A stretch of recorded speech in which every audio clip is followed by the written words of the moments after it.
अस्सलाम वालेकुम दोस्तों, मेरा नाम है साहिल और आप देख रहे हैं इस्लामिक नेम चैनल। फ्रेंड्स, आज हम बात करेंगे अरसलान नाम के बारे में। अरसलान नाम का मतलब होता है शेर यानी लॉयन। तो फ्रेंड्स, जिनका नाम अरसलान होता है उनके लिए हर महीने की 9, 18 और 27 यानी 9, 18 और 27 ये 3 डेट्स लकी और अच्छी होती हैं। अगर बात करें इनके लकी डे यानी लकी दिन की, तो लकी दिन इनके लिए सबसे बेस्ट रहेगा मंगल यानी ट्यूसडे का दिन इनके लिए बहुत बेहतर दिन है। अगर बात करते हैं इनके लकी कलर की, तो लकी कलर में इनको रेड कलर, वाइट कलर और येलो कलर यानी लाल, सफ़ेद और पीला, ये 3 कलर इनके लिए बहुत अच्छे और सूटेबल कलर हैं। अगर बात करते हैं इनके लकी स्टोन की, तो लकी स्टोन में इनको मूंगा यूज़ करना चाहिए। मूंगा यानी कोरल स्टोन इनके लिए बहुत अच्छा बेनिफिशियल रहेगा। अगर बात करें इनके लकी नंबर की, तो लकी नंबर है इनका 9 यानी 9 नंबर इनका लकी नंबर है। तो फ्रेंड, ये थी अरसलान नाम की शॉर्ट डिटेल। अगर ये वीडियो आपको अच्छी लगी हो तो इसको लाइक करें, शेयर करें, हमारे चैनल को सब्सक्राइब करें।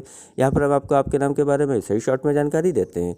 अगर आप किसी और नाम के बारे में जानना चाहते हैं तो कमेंट बॉक्स में उसका नाम लिखिए, बहुत जल्दी आपको उस नाम पर वीडियो मिल जाएगी। इसके अलावा फ्रेंड्स, अगर आप अपने नाम के बारे में डिटेल के साथ जानकारी हासिल करना चाहते हैं तो इसके लिए इस वीडियो के डिस्क्रिप्शन में आपको एक लिंक मिलेगा, उस वीडियो को देखिए। वहाँ पे आपको जानकारी मिल जाएगी कि कैसे आप अपने नाम के बारे में डिटेल के साथ जानकारी हासिल कर सकते हैं। तो जाइए उस वीडियो को चेक करिए और आज की वीडियो में इतना ही। मिलते हैं आपसे अगली वीडियो में, जब तक के लिए अल्लाह हाफिज़।